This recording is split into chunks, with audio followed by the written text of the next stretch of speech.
आज डाउटनेट आप डाउनलोड करें। डाउटनेट पर अपने सभी गणित, रसायन विज्ञान, भौतिक विज्ञान और जीव विज्ञान के डाउट्स का करो सफाया। बस प्रश्न की फोटो खींचो, एक ही प्रश्न को क्रॉप करो और तुरंत वीडियो सोल्यूशन पाओ। अभी डाउनलोड करें। नमस्कार दोस्तों, हमारा प्रश्न है कि निम्नलिखित यौगिकों के आईयूपीएसी में नाम हमें लिखने हैं।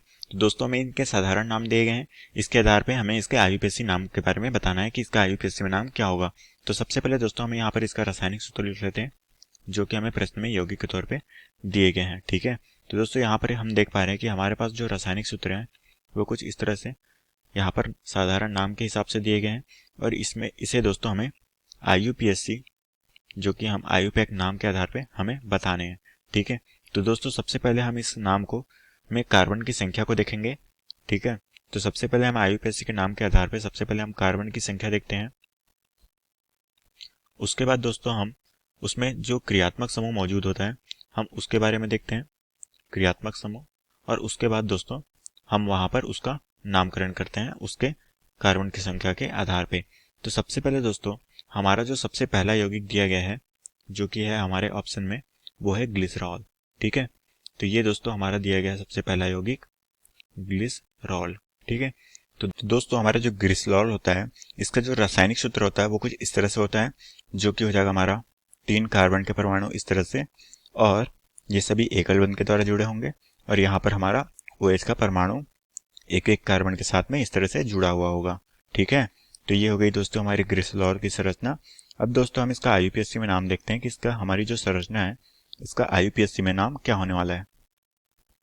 तो दोस्तों हम जानते हैं कि हम आईयूपीएसी में नाम जानने के लिए सबसे पहले कार्बन की संख्या को नामांकित करेंगे, और यहाँ से हमारे क्रियात्मक समूह सबसे पहले आ रहा है। ठीक है, तो ये हो जाएगा हमारा पहला, ये हो जाएगा हमारा पहला, ये हो जाएगा हमारा दूसरा, ये होगा हमारा पहला, ये होगा हमारा दूसरा, ये हो जाएगा हमारा तीसरा। ठीक है, तो दोस्तों यहाँ पर 3 कार्बन के परमाणु हैं, तो 3 कार्बन के लिए क्या होता है हमारा प्रोपेन। ठीक है, तो दोस्तों हमारा हो जाएगा प्रोपेन। अब दोस्तों पहले नंबर पे, दूसरे नंबर पे और तीसरे नंबर पे हमारा OH समूह है, तो ये हो जाएगा हमारा 1 2 3, और हमारा OH समूह के लिए क्या होता है दोस्तों हमारा ऑल प्रत्यय लगता है, और यहाँ पर कितने हैं, यहाँ पर 3 ऑल है, तो हमारा क्या हो जाएगा हमारा ट्राई ऑल। ठीक है, तो दोस्तों हमारा आईयूपीएसी में नाम क्या हो जाएगा प्रोपेन 1 2 3 ट्राई ऑल। तो इस तरह से दोस्तों हमने अपने पहली जो है प्रश्न है जो कि ग्लिसरॉल, इसका आईयूपीएसी में नाम जान लिया। अब दोस्तों हमारा जो दूसरा यौगिक है जो कि है हमारा एथिल साइनाइड। ठीक है, दोस्तों हमारा जो होता है एथिल साइनाइड, ठीक है, वो दोस्तों कुछ इस तरह से होता है, जहां पर दोस्तों हमारा जो क्रियात्मक समूह कौन सा होता है साइनाइड। ठीक है, तो दोस्तों ये हमारा एथिल साइनाइड। तो दोस्तों इसकी जो संरचना बनेगी वो कुछ इस तरह से बनेगी CH3 CH2 CN। ठीक है, ये होता है दोस्तों हमारा साइनाइड समूह, जहां पर कार्बन और नाइट्रोजन के बीच में ट्रिपल बॉन्ड होता है। तो ये हो गया दोस्तों हमारा साइनाइड समूह। ठीक है, तो दोस्तों अब हम इसका नाम देखते हैं कि इसका नाम क्या होगा हमारा। तो दोस्तों हम जानते हैं कि ये जो हमारी संरचना बनी है, अगर दोस्तों हम इसका आईयूपीएसी में नाम देखेंगे तो इसका नाम हो जाएगा, यहाँ पर कार्बन की संख्या कितनी है वो है 3, 1 2 3, और 3 कार्बन के लिए क्या होता है हमारा प्रोपेन, तो ये हो जाएगा हमारा प्रोपेन। अब दोस्तों हम यहाँ पर जानते हैं कि ये हमारा क्या है, ये हमारा पहला कार्बन है, ये दूसरा है, ये तीसरा है, और हमारे जो साइनाइड समूह होता है इसके लिए हमारा कौन सा लगता है वो होता है हमारा नाइट्राइल, तो इसका नाम क्या हो जाएगा प्रोपेन नाइट्राइल। ठीक है, तो दोस्तों हम कह सकते हैं कि हमारे आईयूपीएसी में इसका नाम क्या हो जाएगा प्रोपेन नाइट्राइल। ठीक है, अब दोस्तों हमारे जो तीसरा यौगिक है हम उसके बारे में चर्चा करते हैं। हमारे जो तीसरा यौगिक दिया गया है वो कौन सा है, तृतीयक ब्यूटिल क्लोराइड। ठीक है, दोस्तों मैं इसका नाम लिख लेता हूं, ये हो जाएगा हमारा तृतीयक ब्यूटिल क्लोराइड। ठीक है, ये हो गया हमारा ब्यूटिल क्लोराइड। इसका मतलब दोस्तों यहाँ पर हमारा कार्बन की संख्या कितनी है वो है 4। ठीक है, क्लोराइड। तो दोस्तों इस तरीके से हम इसकी श्रृंखला बना लेते हैं। सबसे पहले तो दोस्तों यहाँ पर हमें क्या क्या गया है, तृतीयक ब्यूटिल क्लोराइड। इसका मतलब है दोस्तों हमारे पास जो है क्लोरीन का परमाणु कितना, मान के चलिए दोस्तों हमारे कार्बन की संख्या कितनी है वो है 4। ठीक है, क्योंकि यहाँ पर ब्यूटिल है, और साथ में दोस्तों हमें एक क्लोरीन का परमाणु जोड़ना है, और हमें एक यहाँ पर तृतीयक बनाना है। ठीक है, तो हमारे जो है तृतीयक ब्यूटिल किस तरह से बनेगा हम वो देख लेते हैं। तो यहाँ पर दोस्तों सबसे पहले हम कार्बन की संख्या बना लेते हैं, जो कि कुछ इस तरह से होगी। यहाँ पर हमें कार्बन की संख्या बना लेते हैं जो कि हो जाएगी पहली, दूसरी, तीसरी और ये चौथी। ठीक है, तो यहाँ पर कार्बन की संख्या कितनी हो गई? 4 हो गई, क्योंकि यहाँ पर ब्यूटिल है। ठीक है, मतलब कि हमारा ब्यूटेन है और ब्यूटेन के लिए कितने कार्बन होते हैं? वो होते हैं 4 कार्बन। ठीक है, अब दोस्तों हमें यहाँ पर एक क्या बनाना है? तृतीयक ब्यूटिल बनाना है। तो तृतीयक ब्यूटिल का मतलब ये है दोस्तों कि हमारा जो है यहाँ पर एक क्लोरीन समूह भी देना है। तो दोस्तों मैं यहाँ पर इस कार्बन के साथ में एक क्लोरीन समूह जोड़ लेता हूँ। ठीक है, और इस कार्बन के साथ में दोस्तों मैं अपना एक मेथिल समूह जोड़ लेता हूँ। ठीक है, तो ये हो गया हमारा मेथिल समूह। अब दोस्तों हम यहाँ पर इस तरह से इस श्रृंखला को पूरा कर लेते हैं। ठीक है, तो दोस्तों हम ये कह सकते हैं कि हमारा क्या कहलाता है? ये हमारा हो जाएगा, कितना हो जाएगा यहाँ पर कार्बन की संख्या? 1, 2, 3 और ये 4। ठीक है, अगर दोस्तों मैं यहाँ पर इसे इस तरीके से बनाऊं जो कि हमारा मेथिल जो है वो मैं अगर इस कार्बन के साथ जोड़ दूं, ठीक है, तो दोस्तों अगर मैं इस कार्बन के साथ जोड़ूं तो ये हो जाएगा हमारा मेथिल इस तरीके से। ठीक है, इस कंडीशन में क्या हुआ दोस्तों? हमारा है जो बन गया वो क्या बन गया? ये हमारा ब्यूटिल बन गया, क्योंकि यहाँ पर अगर मैं बनाऊंगा तो यहाँ पर हमारा मेथिल समूह जो है वो हमें बनाना नहीं है। अब यहाँ पर दोस्तों हम देख पा रहे हैं कि हमारी ब्यूटिल की संख्या कितनी आ रही है? 4 है, 1, 2, 3 और 4। ठीक है, तो हम कह सकते हैं कि हमारे कार्बन की संख्या 4 है, जहाँ पर एक क्लोरीन समूह भी जुड़ा हुआ है। ठीक है, और जो कि हमारे क्या है दोस्तों? तृतीयक ब्यूटिल बन रहा है। ठीक है, अब दोस्तों हम इस श्रृंखला को पूरा करते हैं। ये हो जाएगा हमारा CH3, यहाँ पर एक क्लोरीन जुड़ा होने के कारण ये हो जाएगा हमारा CH और ये हो जाएगा हमारा CH2। तो इस तरीके से दोस्तों हमारी श्रृंखला का निर्माण होता है जो कि हमारी क्या कहलाएगी? तृतीयक ब्यूटिल क्लोराइड, क्योंकि यहाँ पर क्लोरीन भी है और हमारी जो श्रृंखला है वो 4 कार्बन की है। ठीक है, अब दोस्तों हम इसका IUPAC में नाम जानने की कोशिश करते हैं कि इसका नाम क्या होगा। यहाँ पर दोस्तों कि हमारे क्लोरीन का परमाणु सबसे पहले जुड़ा है, तो यहाँ से इसका नामांकन होगा पहला, दूसरा, तीसरा और चौथा। ठीक है, तो दोस्तों हमें यहाँ पर जो इसका IUPAC में नाम होगा वो हम 2 तरीके से लिख सकते हैं। या तो हम इसे ब्यूटेन के तौर पर लिख सकते हैं या फिर हम इसे प्रोपेन के तौर पर लिख सकते हैं। अगर दोस्तों मैं इसे प्रोपेन के तौर पर लिखूं, ठीक है, तो दोस्तों हम जब इसे प्रोपेन के तौर पर लिखेंगे तो हमें यहाँ पर क्या करना होगा?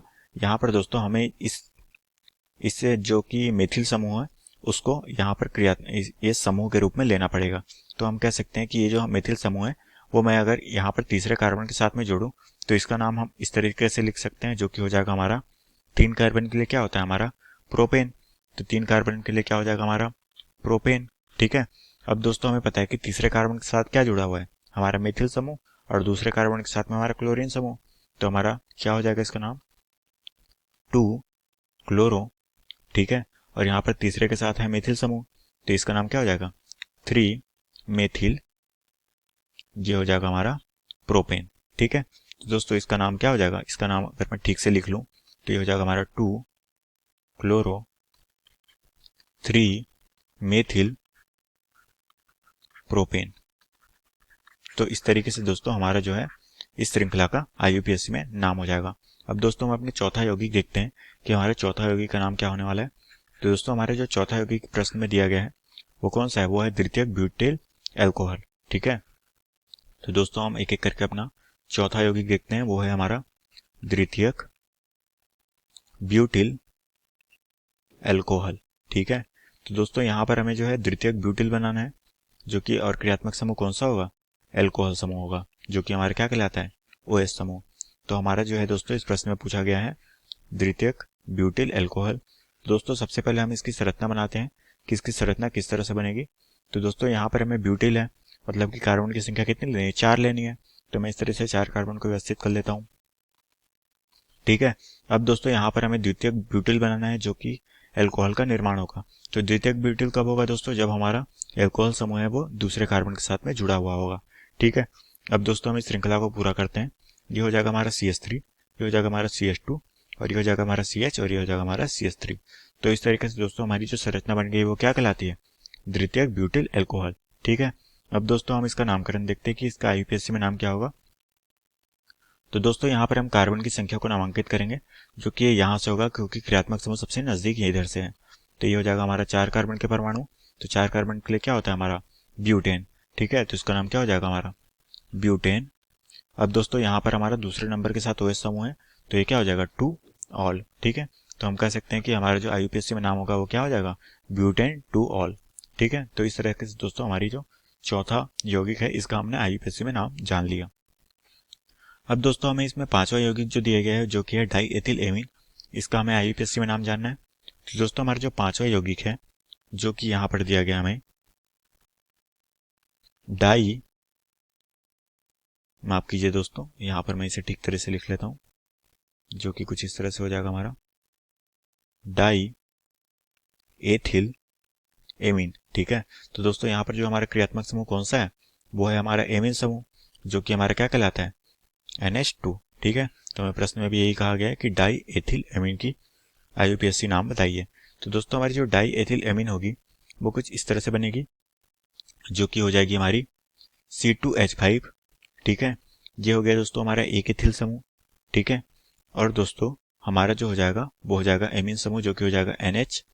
ठीक है, जो कि हो जाएगा हमारा C2H5। ये हो गया दोस्तों हमारा कौन सा, डाई एथिल एमीन, जहां पर हमारा क्रियात्मक समूह कौन सा है, NH है, जो कि हमारा क्या कहलाता है, ये हमारा होता है द्वितीयक एमीन। ठीक है, तो इस तरीके से हमारी संरचना बन जाती है जो कि हमारी एमीन की है। अब दोस्तों हम इसका आईयूपीएससी में नाम जानने की कोशिश करते हैं कि इसका आईयूपीएससी में नाम क्या होगा। तो दोस्तों हमें पता है कि जब भी हमारा एमीन समूह होता है तो इसका आईयूपीएससी में नाम कुछ तरह के अंत में क्या लगता है, हमारा एमीन। तो दोस्तों हम यहाँ पर इसका नाम हो जाएगा, यहाँ पर हमारा C2H5 जुड़ा हुआ है जो कि हमारा एथिल होता है, तो इसका नाम क्या हो जाएगा, N एथिल। ठीक है, अब दोस्तों हमें यहाँ पर कौन सा समूह जुड़ा है, उसके साथ में एथिल समूह जुड़ा हुआ है, इसलिए ये क्या हो जाएगा, एथेनामीन। ठीक है, क्योंकि एमीन समूह के लिए क्या होता है, एथेनामीन। तो ये होगा इसका आईयूपीएससी में नाम। ठीक है, अब दोस्तों हमारे जो छठवां यौगिक है हम उसके बारे में चर्चा कर लेते हैं कि हमारे छठवां यौगिक क्या कहा गया है। ठीक है, दोस्तों हमारे जो छठवां और सबसे अंतिम यौगिक कहा गया है फॉर्मेल्डिहाइड। ठीक है, तो दोस्तों हमारा जो फॉर्मेल्डिहाइड है, जो कि हमारा इस तरीके से लिखा जाता है फॉर्मेल्डिहाइड। ठीक है, तो दोस्तों ये हमारा क्या होता है, ये हमारा, तो ये हो जाएगा दोस्तों, इसका रासायनिक सूत्र हो जाएगा हमारा HCHO। ठीक है, ये होता है दोस्तों हमारा कौन सा, ये होता है हमारा फॉर्मेल्डिहाइड। तो दोस्तों हमने इसकी संरचना बना ली जो कि होती है हमारी ये।